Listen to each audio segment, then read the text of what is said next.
It's echoing. Like him at a concert. Is there an echo? There. Or is it gone? Jump in, Michael. Ready to go. Corky's echoing. Yeah. Andy, I hope you can hear me. Otherwise, I'll write you a letter. All good. Yeah. Super. Okay. Sorry. Thanks very much. Andy, it's good to see you. Welcome back to Ireland after Portugal. Can you talk about initially the selection of Mack Hansen and what you've seen from him over the course of his relatively short career within Ireland and indeed in training camp in the last couple of weeks? He's a smart rugby player. He makes things happen. He knows how to get himself involved in the game. He's got great feel.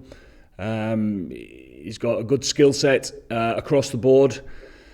And it's tough when you first come into international camps, but the ones who do it best and hit the ground running and end up getting to a good few caps straight away, they're the guys that are able to be told once or maybe twice and pick things up straight away, and Mack's certainly done that. And in terms of the others that you've selected within that back division, there's obviously no Robbie Henshaw and Keith Earls are not there. Can you just clarify, are they fully fit or are they fit, or what's the story there? Earlsy isn't fit for this weekend. He had a hamstring strain yesterday and he's going for a scan today, so we'll know more about that later on today.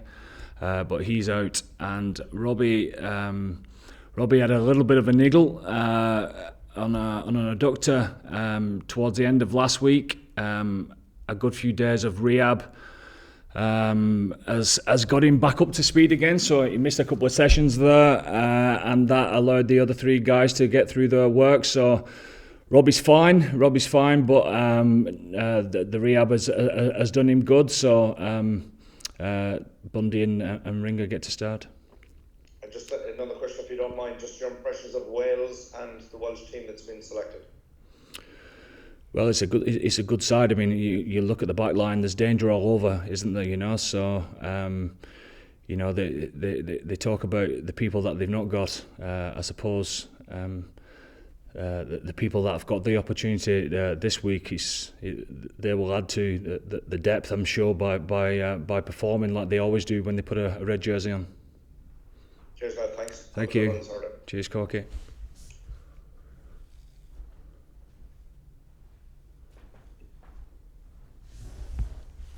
Hi Andy, I might dive in here if no one else is going to. Aside from the couple of injuries you mentioned there, like if you're to compare your team this time round to what you were putting out early in November, it's largely similar. How pleasing is it that you've been able to have that continuity going from one camp into the other, where in previous campaigns you probably were having to chop and change your team due to injuries? It's great.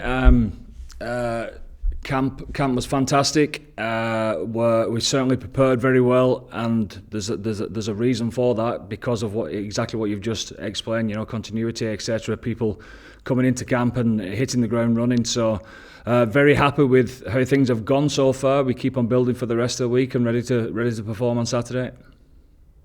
James Hume, as well as in the 23 shirt, he was very honest after November about the tough conversations you would have had with him about what you wanted to see from him over the next couple of months. How impressed have you been with his form over the last 8-12 weeks? The same as everyone else. Very impressed. He's certainly buckled down and gone away from the autumn series and put his best foot forward, hasn't he, to get back into the room for the Six Nations. And you can see, I mean, he's the type of guy as well, obviously involved in the autumn, and then things are a little bit fresher for him coming back in. There's not a massive break, is there, between the autumn and the Six Nations, etc. So his knowledge of how to get up to speed, for somebody who's very young as far as international experience has helped him massively, certainly in the first 10 days of training. Cheers, thanks Andy. Thank you. Hey Andy, how's it going? Hey Murray. How are you? Is Ian Henderson fit, or was Was he just short of it, or what was the story there? No, just short of it. Yeah, he's back training fully. We're topping him up every day. He's going great guns, and he'll certainly be fit for the start of next week. Great stuff. No doubt there's loads of tough selections. Just wanted to ask about Joey and obviously Jackson playing great rugby as you flagged. What got Joey the nod maybe there? Obviously, Joey knows how we operate because he's been in camp quite a bit through the summer and the autumn, etc. And then you look at what you need off the bench, and obviously he covers quite a few positions there. So I suppose that all adds up to the picture. And obviously throughout the campaign as well, I know that Joey hasn't played at all really since the injury. But you know, when do you get these people back up to speed? You know, he's fit. The pressure that we put on ourselves at training, etc., is excelled at. So he's ready to go. Thank you. Hi Andy, Ashling here from Off the Ball. How are you?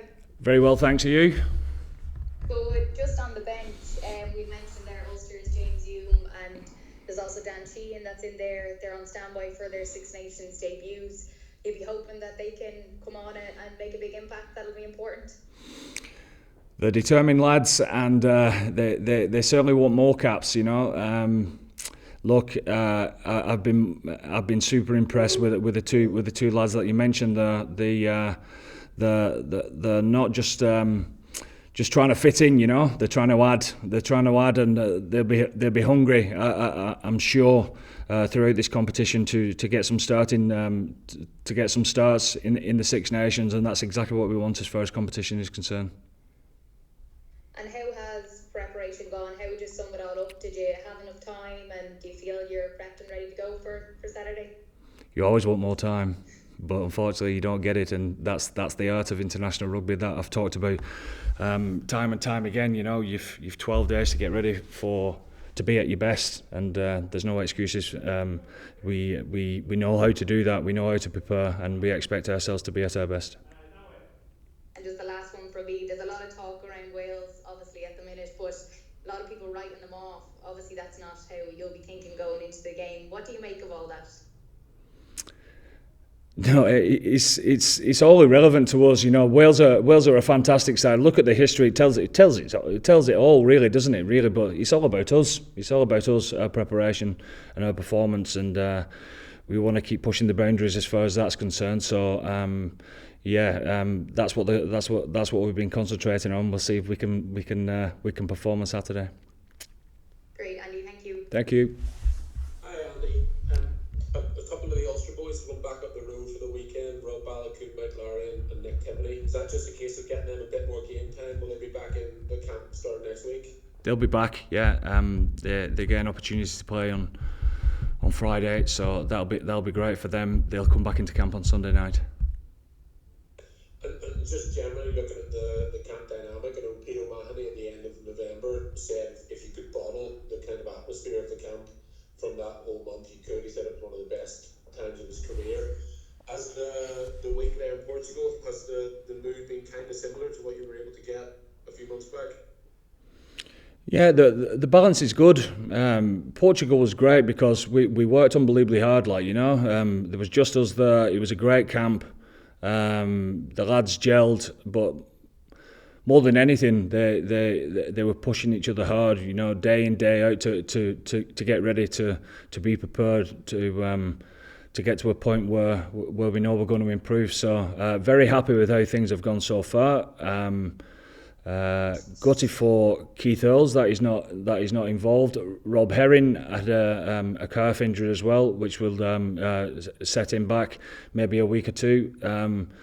But all in all, it was a great camp and a great build up for what's going to be an exciting start. Thanks, Andy. Thanks. Hi, Andy. Miles. Sorry. Hey Miles, how you doing? I'm all right. I'm just trodding somebody's toes. Ruth will wait. She'll wait. She's in the car. She'll wait. It's a bit of a technical one, but there's been a clarification in law this week, hasn't there, about the ruck and the word near being turned into 1 metre when that ball is close to the ruck and deemed to be out, and the opposition able to come through and play it and dive onto it. And certainly listening to Jacko speak this week, he sounded like he's going to be very hot on the 9 starting to roll it back with the boot. Yeah. Indicating that the ruck might be over. It's going to be a competition with sense of fine lines. How important is this area going to be, and how much have you worked on this? As it's a slightly different feel to the Caterpillar now, and maybe 5 seconds is going to mean absolutely that. 5 seconds and no more. It's a funny one because they tried to get really strict on this some time ago, and then they realised that it was taking too long, and then the 5 seconds almost became 3 seconds, and there was no consistency in that, and then all of a sudden you couldn't use your hand, but yeah, it's creeped back in. Players are now using the hand, etc. So we had a meeting as coaches and as referees last week, and we got the clarification that we wanted, and I think it's clear enough. 1 metre is clear enough to me, and if the ball is in the middle of the ruck and you use your hand and the ball's out, as long as your guy's onside. So I'm happy with that, Miles. I'm happy to get some clarification because I think it was going a little bit all over the place. Lovely, thank you. Cheers. Cheers. Okay, Ruth, we'll finish up this section with you. Thanks. Hiya. Hope you're well.